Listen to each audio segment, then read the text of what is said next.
All right, we are live here. We have the college football playoff rankings coming out in moments, 39 seconds to be exact.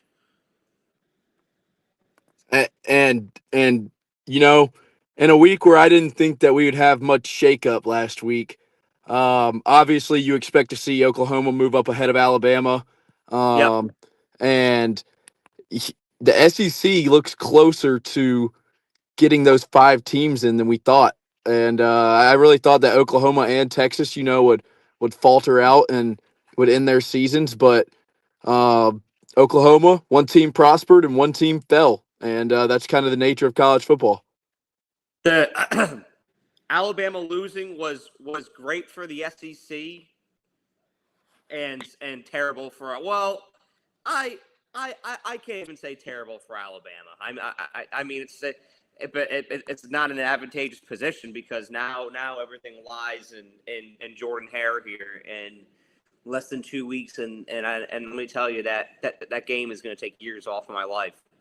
Oh man, that's I'm a game time decision on whether or not I'm going to decide to make the trip down there because the last time I was down there, I was sitting in the Auburn section by myself, and by the grace of God, I managed to get out of there unscathed. And I think that I used a lot of my luck up on that one play. So I don't know if I have back to back years of getting that lucky. And this is the year where we truly need all of the luck that we can muster up as Alabama fans. Uh, at this point, we're riding a fine line here. I would have liked for us to just go ahead and clinch the SEC championship, but you know what? What can you say? It always comes down to Jordan Hare. It always comes down to the plains. I feel like we find ourselves in this situation so many times. We've seen so many times in the past, and now, um, here we are again. It's truly it's something to be back in this predicament again. Another team I'm really interested to see where they have them this week is Miami, because there's been a lot of talk about Notre Dame's resume and a Mm. lot of talk about head to head. And when you look at the head to head, Miami has that head to head over Notre Dame, and I believe they were about six spots behind, maybe 8 spots behind last week. I refuse to say 6 or 7 spots behind, but but they were a good margin behind. So it seems that the college football playoff committee is just trying to creep them up there. But here we go. We got the first rankings out. We've got all right. Tulane is back in. What the first five are new. Yes, 25, Arizona State, Tulane, Houston, Missouri, Illinois in that order. Missouri with a profound win over Mississippi State. really.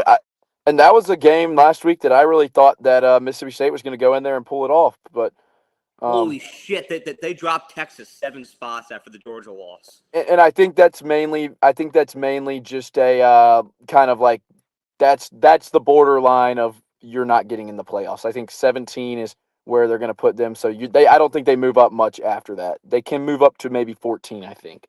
Well, the committee absolutely tells you what they think when they put you in spots. Like they're telling a story with these rankings at Absolutely. times, and Michigan's an interesting case, though. Michigan's a really interesting case. They got a couple big games coming up. They can move up a little bit. They're kind of the sleeper down there. that let me tell you that Ohio State game is. I mean, not 9-2 going into that game. Mich, that Ohio State game could be fascinating. The lights are turning off on me here.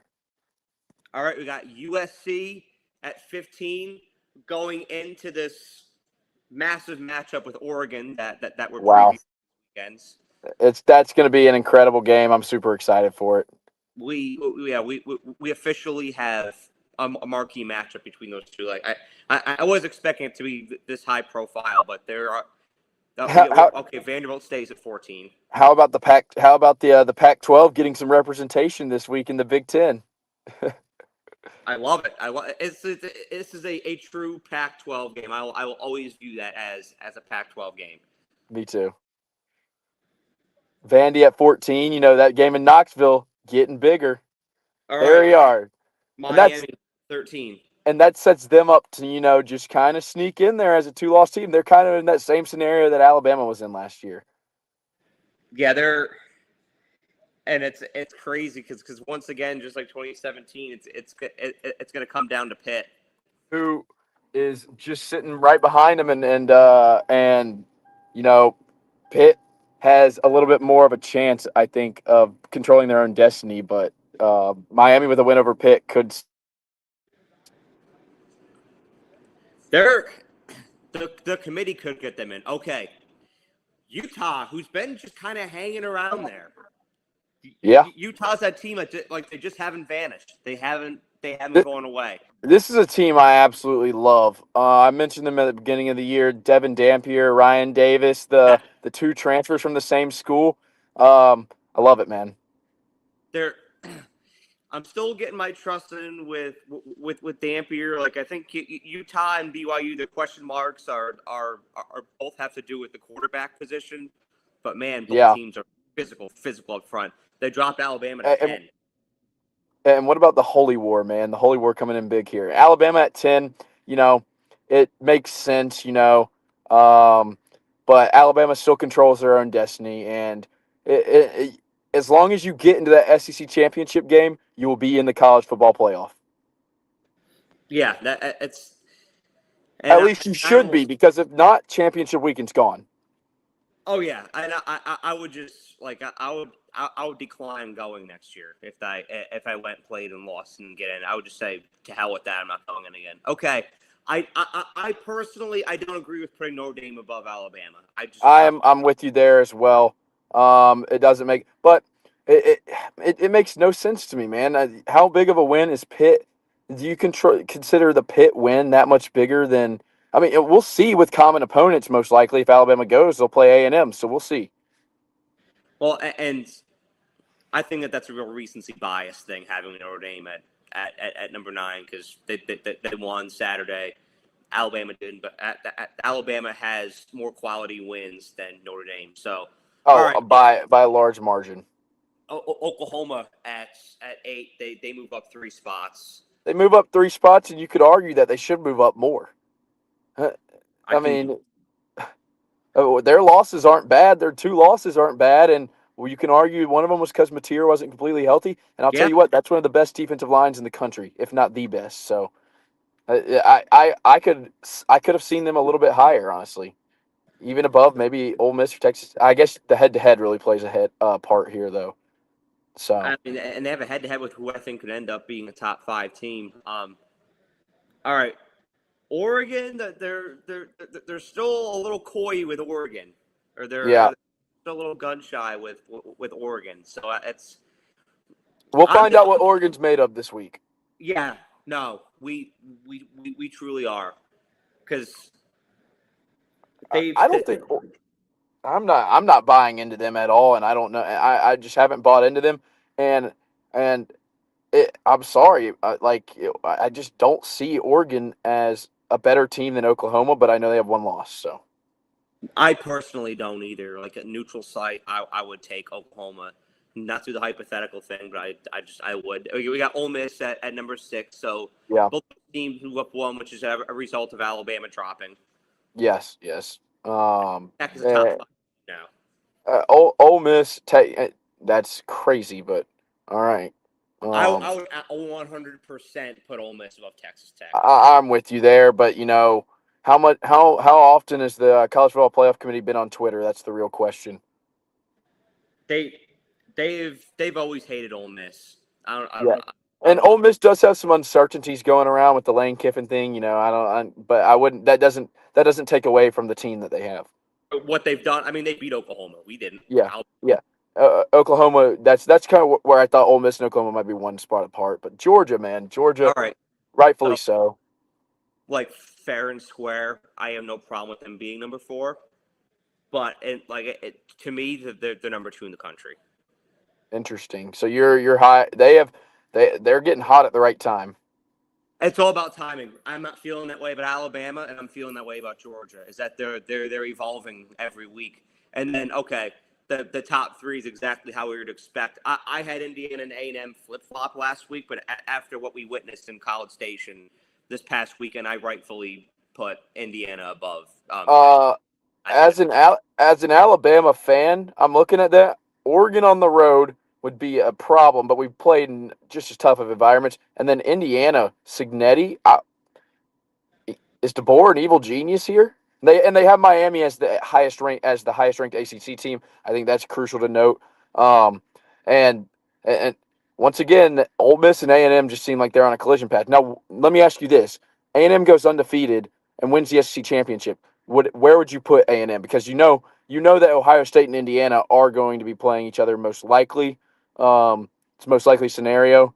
Would you put A&M at 1 or would you put them at 2? It's hard because you've had Ohio State at 1 all year round. And then you've had Indiana at 2, so you think that A&M's maybe capped at number 2. I think it comes down to Ohio State and Michigan. Okay. Yeah. I think it comes down to that game, because if that's one where Ohio State's down 17-3 at one point and they managed to pull off, but it's not the greatest looking thing. I mean, that's really the only other time they've been challenged this year outside of Texas and Illinois, kind of. Let me ask you this scenario, because in these rankings, Alabama is behind Notre Dame. You would assume Notre Dame would win out. What happens if, say, BYU or Utah beats Texas Tech and Alabama loses in the SEC championship? Does Alabama get left out? It's an interesting conundrum, because it presents the exact same scenario that we saw last. And maybe if Alabama does clinch the SEC championship, maybe you see them move ahead of Notre Dame, win at Auburn, maybe pushes them ahead of Notre Dame. But this is kind of where you would want Auburn to be a 7-win team if you're an Alabama fan. Yeah, the fact that Auburn has lost as many games, I mean, Saturday was a must-win game for Alabama, because this scenario in Auburn is as absolute terror. And I also don't think that Texas Tech. So I mean, I don't think that Texas Tech would lose that Big 12 championship, but you never want to put anything on the shoulders of the last week of the season, and so it's for Alabama. It's the same thing. Just keep winning. You control your own destiny, but that Big 12 championship gets scary just like the ACC championship did last year. But once again, if you leave Alabama out, if they lose the SEC championship, there will not be another SEC championship. Yeah, and so that goes for a couple teams inside the SEC too. I mean, if you're in that spot and you play that game and you lose and get left out, I mean, whether it's them, Oklahoma, Ole Miss, that leads to a major conversation about, do we continue to play in these things or not, and that it could very well eat away at the legitimacy of it. There's not now looking in the top, the top 6, especially their remaining games. I think we're going to see more movement, because there's just a couple of terrifying games to me towards the end of the season here. Georgia going to Georgia Tech is one of them, but I think Georgia's rolling, so I think they'll take care of business. But I mean, Ole Miss to Mississippi State. One's in Starkville. Yeah. And the one nobody's talking about, Texas Tech going to Morgantown.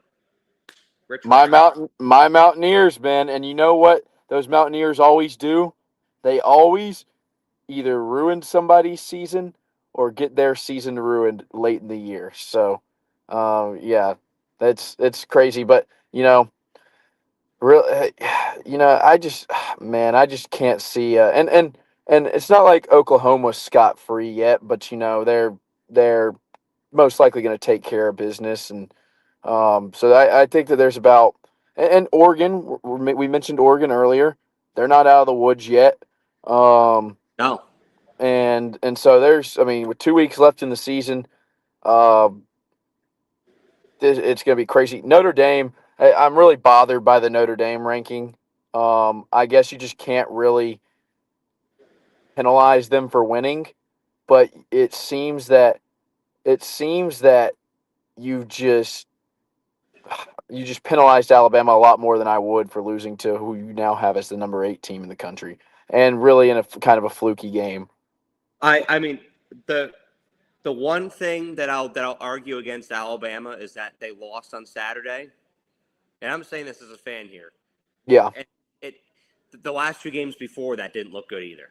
They right, right. they were So wins, but they didn't look good. But you also when you to support Alabama on the flip side of the coin, I also argue the fact that they went through an absolute gauntlet in October that Notre Dame really hasn't had to face this year. And so I just think that in the future, if we want to weigh Notre Dame in the same conversations as we do these Alabamas, these Ohio States, these Michigans, these Georgias, if we want to use the same criteria on them yeah, and not penalize them like we do a G5 team, then something has to be done with how they organize their schedule because it's becoming bullshit. And I say that with nothing but respect for Notre Dame because I believe this team is equipped to go toe to toe with a lot of those teams that you're seeing in the top 10.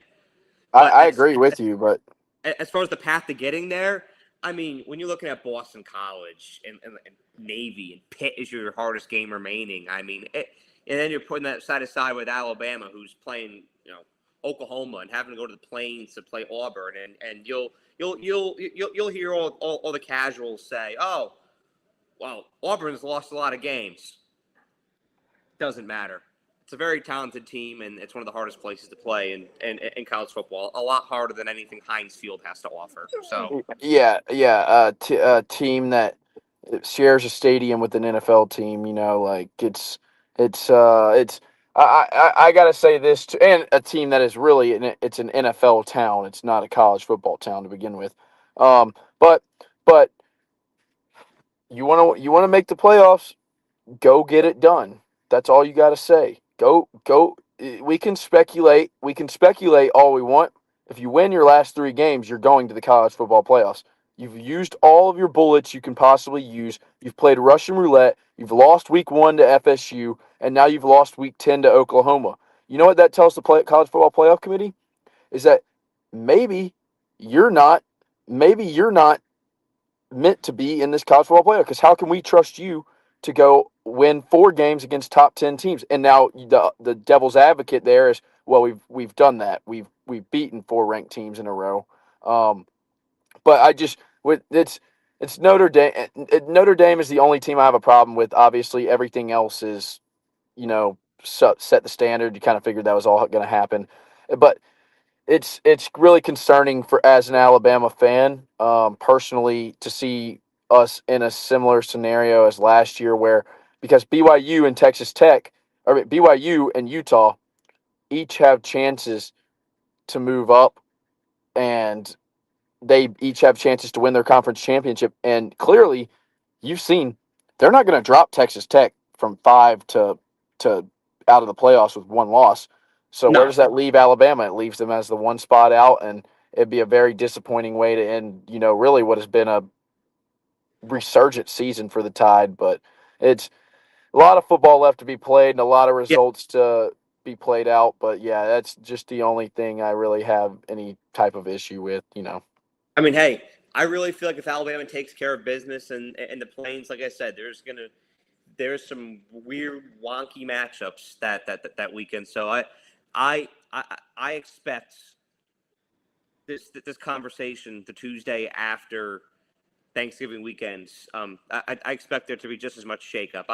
I think next week will be very anticlimactic. I don't expect there to be much of a shakeup unless USC does something, which I know that you're thinking about predicting that. Um, I like I did it against Notre Dame though. Yeah, but I like USC. I I've liked them. They've really there's a couple Big Ten teams that are just kind of lingering right now. And real quickly too, I think that this college football playoff ranking is pretty damning for Vanderbilt. Um, Yeah. I just don't see a way for them to, move into. the top 12 here, top 10 really, because you would expect that the ACC champion will take their spot, and they're probably most likely ranked behind them right now. But yeah, Vanderbilt, I don't see a lot of good things happening for them. They didn't win the right games.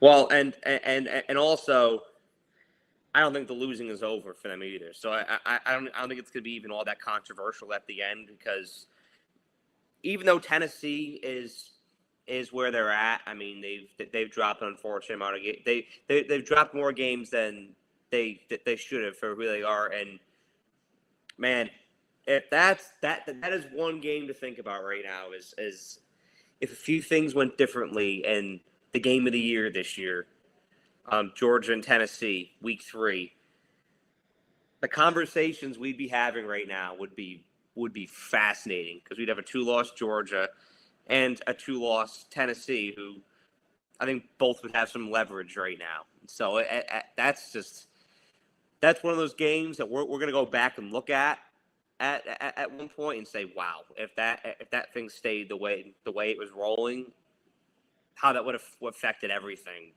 Yeah, would have, yeah, would have been nuts. But needless to say, I think Tennessee takes care of business against Vanderbilt. yeah. I'm leaning towards that way as well. So Vanderbilt hasn't won in Knoxville in like 17 years, so it's been a And while. I don't think that they start this year. Yep, I'm with you. But interesting college football playoff rankings. We've got some interesting games this week coming up as well, and some games that are really going to impact that. So Oh yeah, and it's cool to see. I mean, the G5 race is going to get interesting too, because you got North Texas in the mix. We saw Tulane get back in, and yeah, it's so big Tulane's ranked because that shows exactly where the committee thinks they are. So Tulane, I mean, Tulane has a loss to Ole Miss, and so that's something that a lot of these G5 teams haven't seen, is a team like that, and so I think that they're a little easier on them for that loss than they are some of the losses that these other teams have faced, like your Memphis of the world, who have they UAB. and they got an Arkansas win, but Arkansas isn't like Arkansas. Little side note before we predict Oregon USC. I, as an Alabama fan, playing Arkansas would low key terrify me because of Taylor Green. Arkansas would turn the ball over too many times. They would eventually shoot themselves in the foot. Like, it would be a heartbreak Hodgson again. But that guy, having to play that guy for a full afternoon would be a Oh, wall. it'd be pretty obnoxious, 1,000%. He doesn't get talked about. I just want to shout out Taylor Green. He doesn't get talked about enough because his team loses a lot. There's been a lot of turmoil there. But he does turn the ball over a decent bit. But his upside is definitely something to consider. Agreed, especially I think in the league. Because you got to give context to the fact that a lot of it's not on him either. Just given his situation. Agreed. Well, you want to hop into these game predictions? Yeah, let's go to the Big Ten. Or you want to start with that one, or start with BYU? Let's start with BYU. Yeah, we'll build the hype for that. All right. So we got BYU going to Cincinnati. This is Saturday night. This is one of the higher profile games that we've seen in Cincinnati these past 5 years, excluding the 2021 dream season for the Bearcats. This game reminds me a lot of BYU and Arizona State last year. The timing of it, the implications, because it is likely that, because of how things shook out with BYU and Utah, it is likely that, I mean, well, this is huge for Utah here, Yeah, yeah, because massive. it if how is it how does it play out? If BYU loses to Cincinnati and Utah wins out, I'm pretty positive that Utah gets in with the head-to-head over BYU. It it Yes, that's it yes. it depends on. Yeah, I think that's it. I think that they somehow get in. My mind melted for a second, but yeah, because that would, because all I have to worry about is taking BYU out, so I don't have to worry Right. about. Right. had They'd have three Big 10 or Big 12 losses. yes. Wow, it's crazy what this is coming down to. I mean, it's just then It's the Texas nature of alive. new college football. Oh yeah, is these Big 12 and ACC races are just getting more and more enthralling by the year. But I look at this game right here, and since Cincinnati caught my eye week one when they battled Nebraska as closely as they did. I mean, Brennan Sorsby kind of stood out. I was like, the dual threat quarterback. Right from he's from right here. He's from up by Denton, and so Yeah. he's a local guy. He's had a very up and down season, but in Cincinnati's losses, they've allowed a lot of yards. No, you saw that against Utah, and so if that's a big focal point of attention Saturday is going to be L.J. Martin and the BYU rushing attack, because if they get that downhill rushing attack going, I think it's going to be a long evening for Cincinnati, regardless of what the weather's like, regardless how anything else goes. Yeah. Well, for me, BYU and Cincinnati are both teams that have been kind of teetering off towards the end of the year. Cincinnati suffered a 30-24 loss to Arizona just last week. I think that Utah game kind of broke their spirit a little bit. They had one loss rolling in there. Game day was there, everything, and they just got smacked all over the field, man. But you look at it now and you look exactly where BYU is, and you say, we have a chance to play spoiler now. We have a chance to, continue a good season because Cincinnati, they've struggled the last couple of years. And this year with Sorsby and Caleb Goody and all the guys they've had. The first little short I did was on Cincinnati and Yeah, against that Nebraska game, and I thought that Cincinnati was going to play it close and Nebraska was going to win, but Cincinnati actually impressed me a lot more. They even had a drive where they were kind of driving down the field a little bit to potentially go tie or win the game, and I've been really impressed with Scott Satterfield. I always haven't believed in him, but it seems like he's got this program kind of heading in the right direction. Um, for me, I just think that the momentum's too much, and that BYU, you can play devil's advocate for Cincinnati wanting to play spoiler. BYU knows what this game means, and for me, I just think BYU is gonna, kind of outmatch Cincinnati in a way physically, and I think they're gonna beat them in BYU form and fashion, which is we're gonna run the ball and we're gonna stop your run and we're gonna make you one dimensional, and I think BYU escapes. I think they escape, and that's the key word. I think Cincinnati could be winning this game up until the fourth quarter control the ball for a long time, and I'm going to go BYU in a low scoring game, 20-17. that's crazy that you say that as your score prediction, because mine is literally 21-17. Yeah, it just seems that that on the road, and BYU, man, they've struggled a lot recently, but I feel like BYU is more of a week to week team, if anything. Like you never really know what version of BYU you're going to get, and we'll find out pretty quickly what version. But maybe that we'll see. Maybe they choke like they did last year and lose a game they're not supposed to. So we'll see. BYU is one of those teams, because of talent, because of coaching, and the fact that they don't make dumb mental errors a lot unless they're playing Texas Tech. Yeah, I like them in spots like this. BYU, even kind of the same way as Utah, concerns me when you go up against teams like Texas Tech, yeah, because Texas Tech is just a little different. I mean, yeah.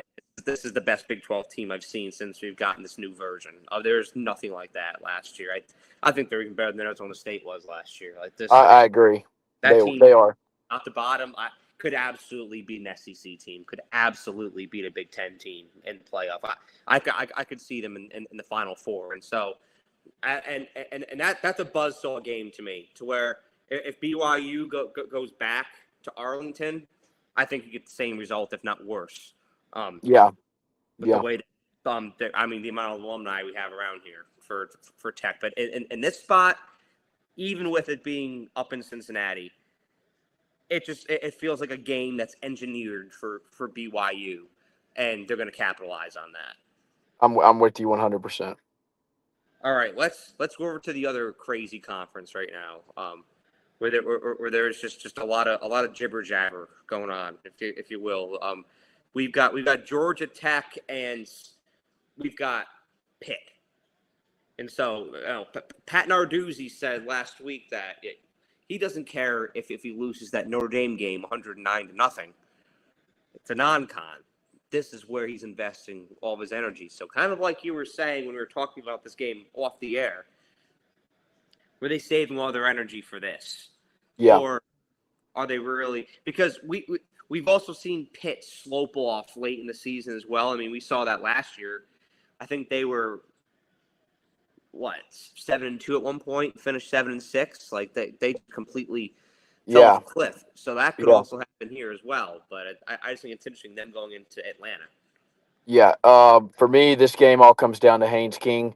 We saw last week Pitt just get absolutely obliterated on the ground by Jeremiah Love, and once that run game opened up, the floodgates opened, and it wasn't even close. And it once again, just like Cincinnati, is that going to crush their spirits? Because game day was there for the first time in 20 years, and they welcomed McAfee home, and they had like a big, almost like parade. It was like a parade. Oh, Pitt might get this marquee win we've been looking for a long time, and once again those floodgates just open. Georgia Tech, they've been escaping by the skin of their teeth. I mean, 1-9 Boston College took them to the brink of death, and let me. Georgia Tech's like they remind me of the Minnesota Vikings a few years ago, where they just won as many. They were like 11-0 in one possession games, and they were pulling out all these wins that they shouldn't have. For Haynes King is the best player on the field. Pitt starting a true freshman quarterback. I think Georgia Tech's going to kind of manhandle them. I was leaning Pitt for a little bit. I'm going to, hop off the crazy train. And I think Pitt is going to try everything possible, triple passes, reverses, end arounds, everything. But I think Georgia Tech is more reliable, and I trust Haynes King's rushing ability more than I trust whatever the hell Pitt's cooking up, because we have no idea what they're cooking up. But I'm going to go Georgia Tech in a higher scoring game here. I'm going to go Georgia Tech wins 35-24. That's similar to one thing too. I see Georgia Tech in the 30s. I've got them.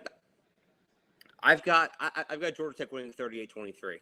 It's the line that Vegas has in this one kind of surprised me a little bit. It's Georgia Tech minus 2.5. I was expecting that at least 4.5, maybe 5.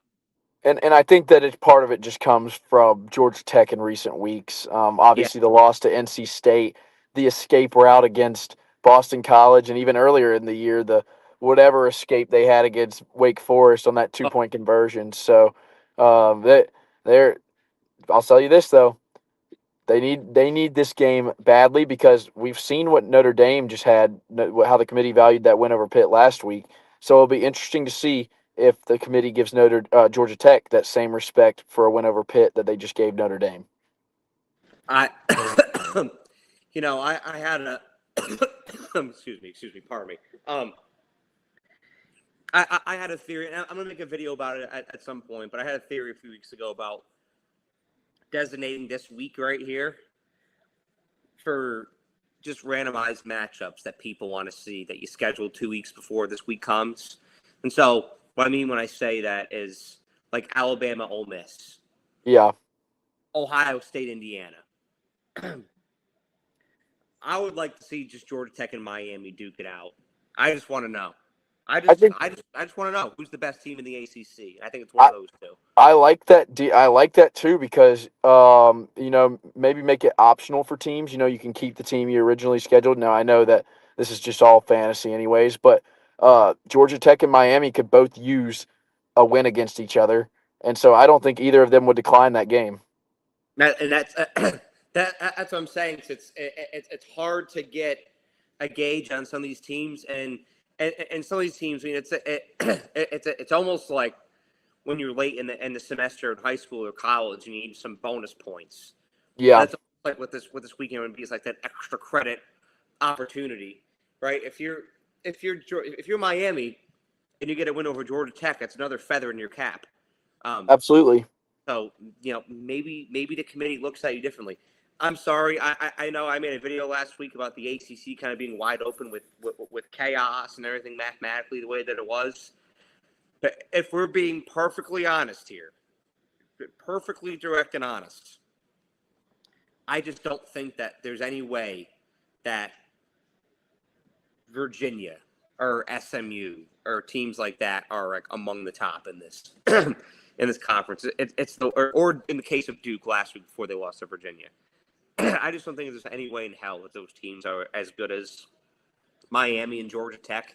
And if you were to see them play, I think you'd find out very quickly. Yeah. But that's just me, and so that's why I would like to see that happen this weekend. Is to just put a purple light on a lot of the things that we kind of know are true, but people push against with arguments just because we haven't seen it play out. So it would be a fascinating thing to see. I'm with you right there. I mean, I'd love to see it. Now, I don't think a lot of the big conferences. I don't think the SEC or Big Ten would participate in that, but I do think that it could benefit the ACC and the Big 12.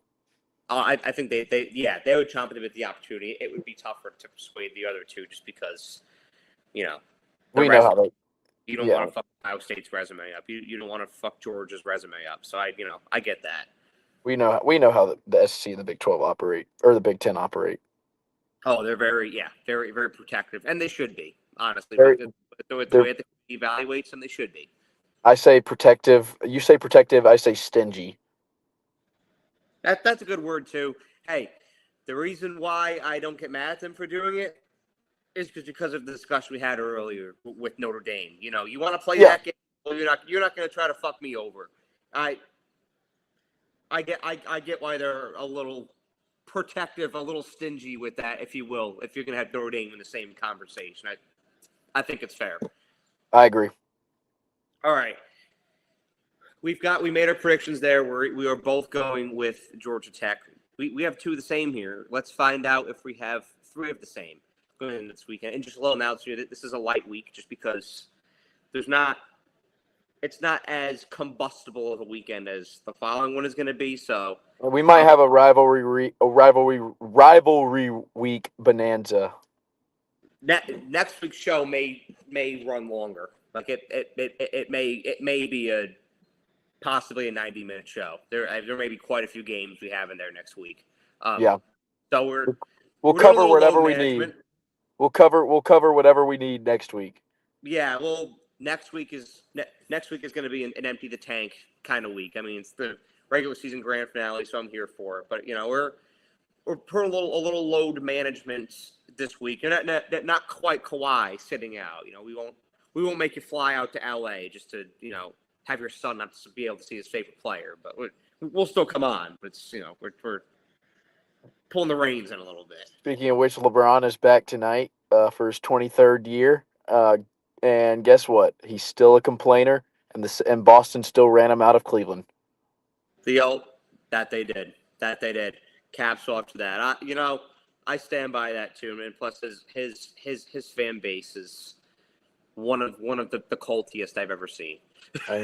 Yeah, and it picks up more members every single day. Well, speaking of a cult fan base, I can't even say cult fan base for Oregon. They're just some of them are just bananas.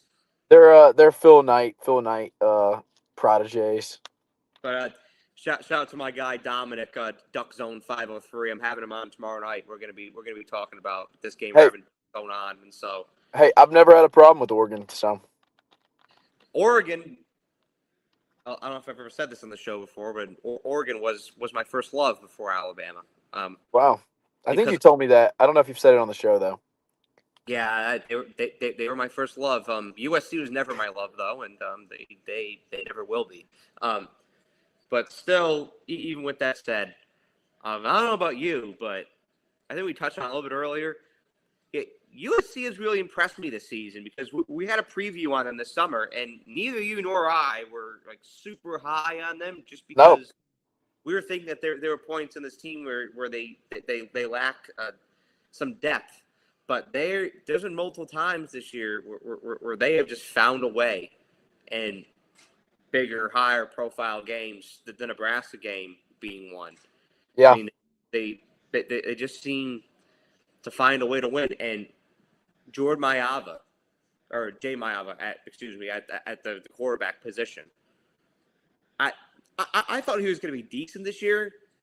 He's been in the conversation of top 5 or even top 3 quarterbacks in college football, statistically, everything. So when you're bringing a guy like that into Austin Stadium, we saw what Indiana was able to do with Mendoza. This game reminds me a lot of that game, and in some ways, you've got a supercharged team in USC that I think to a certain degree is being overlooked, Yeah. looking to go into Austin and make a statement. And Oregon, to me, unless they're playing Minnesota or unless they're playing Wisconsin or Rutgers or somebody, they feel a little bit more vulnerable than they did last year. They've been So, dicey. I wouldn't dismiss USC being able to go in here and do their thing, but let me hear what you have to say. For me, you know, I think I was very negative on USC. I was even saying that maybe after this year, Lincoln Riley would be on the hot seat at USC. But one thing I always did mention about USC that I actually thought, maybe was a big plus for them that they haven't had this year is some upperclassmen on the defensive side of the ball. Specifically, more of the back of the defensive, secondary and the linebackers. Um, I have a hard time, picking USC every week because kind of similar to BYU, they're a very week by week team. And I'll say this about USC from that game against Michigan State, where they gave up 30 points to a really benign offense to where they are now. The defense has really come along. Oregon is a team where I expected them to be more of an offensively dominant team this year. Dante Moore, obviously, DeCorian Moore, Sadiq, back that whatever I forget what the running back's name is. Davidson had 2 touchdowns last week. Um, I thought they were going to be really, Malik Benson, the former Alabama Yeah. player. Um, I thought they were going to be a lot more, prolific on prolif. Oh my gosh, I cannot speak today. Anyways, I thought they'd be better on offense, but recently it seems that they're just a little clunky. I think against Iowa they really showed that, and they were lucky to get out of there with a win. Um, and but for me, playing in Autzen Stadium, this isn't going to be the typical Pac-12 matchup that we've seen with these two teams where it's 45-42 and it comes down to who has the ball left. In Autzen, we compared it to Cameron Indoor, the Cameron Indoor of college football. And right here, you know what? I think it's just a good spot to pick the USC Trojans to go on the road and beat the Oregon Ducks in their own building. And I think it should be a low-scoring game. I'm going to go 24-20 USC. Give me Maeva. Give me Lincoln Riley. Give me the Trojans. Give me that improved defense for USC. And we're going to pick the boys from SoCal in honor of LeBron's 23rd season. Man, the shakeup that's going to take place if this happens, because then it's going to come down to how Oregon plays a little bit of hot potato with the ball now. They can turn it over. they can turn it over. They struggle late in the game. We've Yeah. seen that. I've seen a lot of fourth quarters with them where the plane really just doesn't leave the runway. Yeah. Yeah. And You think that they're going to just put the nail in the coffin, and even against Iowa.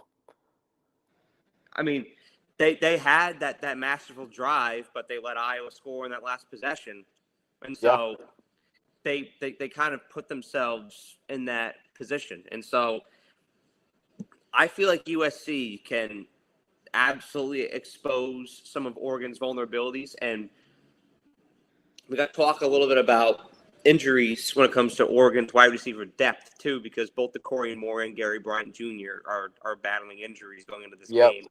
Not Yep. sure if they're playing or not, and that is a huge story to track, and so I feel like we should both get like one mulligan for a game every year, and this kind of feels like it for me. Can I take Here, mine on? Can I take mine on Illinois beating Ohio State? yes, Yeah, all right. Well, that's where I'm using mine. it was batshit crazy, but you know what? Yeah, take it. It wasn't even close. So just take a mulligan. It's fine. Sometimes I forget what I even say. Look, me too. And I could have used mine for Alabama, Florida State too. I have to bring back that memory, which sucked. But I think I'm going to use it for this one instead when it comes to the wide receiver depth. And so I'm with you. Lower scoring. Oregon is favored by 9.5 points right now, which I I think that you should shave some off of that and add some to the Georgia Tech pit. I think they should both be around 5.5. Yeah. Add a little more to that and subtract some from this, just because I think they're overvaluing Oregon a little bit. But I like the Ducks to squeak it out. As far as the plot of this game, I could see this being very much like a USC Notre Dame, where USC was in it for a while, and I thought for a good minute they were going to pull it off. And then Notre Dame just pulled away. I think Oregon can pull away last minute with some heroics like they did against Iowa a few weeks ago. I expect this one to be dramatic. I like Oregon 27-21. It's hard for me to envision this team losing 2 games at Austin Stadium this year. Me too, But man. again, we know Oregon has some vulnerabilities, so just going to throw that out there. I'm with you. I'm with you there, and this is a game where in a week where there's not a lot of big games going on. All eyes will be on both these teams, and USC. They're kind of just creeping their way up in the playoff rankings. They're kind of just hanging around, and we'll see if they can get that marquee win that they really haven't been able to get under Lincoln Riley. So we'll see. Hey, like we said, them and Michigan are just hanging around, ready to make this thing absolute hell. And so, man, if USC can pull this off, and then you get Michigan to pull it off again over Ohio State, which they own Ohio State recently, and that game's in Ann Arbor this year. So this story has been chaotic so far, but I think we can put a bookmark in it too, because I think it's also very, very, very far from being finished. And we could have some unexpected Big Ten chaos that none of us could have foreseen happening at this time of year.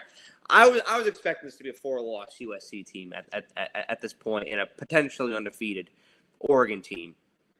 Yeah. But nonetheless, here we are. I'll tell you this, I was fully expecting this to be an undefeated Oregon team, so. Yeah, I mean, I thought they were going to beat Penn State, and never saw the Indiana thing coming, and USC's lost less games than I expected them to. So, I mean, hey, we need something this weekend. So, fingers crossed this will be our banger. That's right. Well, I think that's all that we have for tonight. We had our rankings reveal, picked 3 games. Let me know what y'all think in the comments. But like we said, stay tuned for next Tuesday, because it's going to be a banger of a game. Bama Auburn, banger of a show. Banger of a show. Ohio State, Michigan. Ooh, we got Drew over here. Come on, buddy. We got Alabama and Auburn. We may even do Texas Tech, West Virginia. Who knows? I know. We got A&M. We got some Good Friday games. Got the Egg Bowl. Got A&M, Texas. Egg Bowl next week. I mean, we're absolutely doing that one. You want to fight? You want to go? You want to tussle? I'll tussle. He likes to fight me. Look at him. Yep. Let me finish. Yeah, he likes to fight me. Feisty little shit he is. That's how they all are. No, especially at 1 year old, they are full of piss and vinegar. That's right. My guy Alex Todorov just commented the Egg Bowl will be good. The Egg Bowl is going to be a classic. I think that's going to be an absolute heart attack, and wrapped in bacon for Ole Miss fans. Yeah, a lot of Everyone, extracurriculars going on too. yeah, given the whole Lane Kiffin thing, that's just yeah, that game is just as spooky as the Iron Bowl. Yep. Well, thank you all for watching, and thank you, Luke, for coming on. Always a pleasure. We're gonna finish this thing strong, and gotta shit, man. Used to be we'd only have a few more weeks, but now we've got a damn near month and a half. This is a marathon. We are just getting started here. We are just getting rolling with this show. Oh, we have one question before we go. Um, do you think Lane Kiffin could go to Florida? For me, I think that Florida is a little bit less likely than LSU, simply because I think Florida is a tougher job to kind of rebuild. If you look back historically, outside of a couple head coaches that Florida's had, they're really not that great historically, and they've been kind of down for a decade now. At LSU, you have nobody to battle in Louisiana for the recruiting. In Florida, you've got Miami, you've got Florida State, you even got USF that's been recruiting pretty well recently. And LSU, it's really just LSU, and Louisiana is a hot spot for talent. You can really manage your way over to Texas as well. So for me, I think it's definitely a possibility. It's definitely in the top three. Um, I'd personally rank them third out of the options of LSU staying at Ole Miss in Florida. I personally think staying at Ole Miss is his best bet. I've hammered on it for years as he's tried to get poached every year. I always kind of hammer down on him staying at Ole Miss because there's some situations I don't think it gets much better than, and Ole Miss is one of them. I mean, Oxford's a great town. He expectations aren't too high. He's building something special. Yeah, I love Mississippi myself, and so and there's a little bias there. But at LSU, he kind of has that blue ocean when it comes to recruiting, like you're saying, having the whole state, having Texas as a border state, being near Florida, being near yeah, Alabama, Mississippi. Like a lot of things you can control there. Maybe kind of an internal clusterfuck right now, just with the athletic yeah. department as it is. That's my concern with that. But but Florida's athletic department, their AD's on thin ice as well. So Yeah, a name I'd look for at Florida is Alex Golish. I think that's kind of one guy that I'm really kind of keen in. Even though I think they're going to go for more of a splash hire, I'm not sure if there really is that splash hire out there, and Golish is already in the state. So I could see that's kind of the name I'm looking at. yeah, I could see Golish for Florida, and I think that if LSU goes the G5 route too, I could see them possibly getting Summerall from. Yes, Summerall's definitely up there as well. But both of them have a lot of bargaining power Uh, just because of who they are yeah, located. I'd go to answer your question. I'd go power rankings right now. Stays at Ole Miss, LSU, and then Florida. Honestly, mine are probably the same because I also think that LSU is going to make a more compelling push too. So I think that they're just going to be a little bit more aggressive. Yep. Well, thank you everyone for coming on. Have a great day, and we'll see you all next Tuesday for a hell of a show. Hey, great question, by the way, too. What's that? I said that was a great question, too. That was yes. Keep Thank them you. coming. If y'all have any questions ever, keep them coming. Oh, absolutely. Any questions, please drop them in the comments below. But next week is going to be a hell of a show. So we'll see Yeah. all of y'all there. Get a Red Bull. Oh, yeah. It's time to turn up. Y'all have a good night.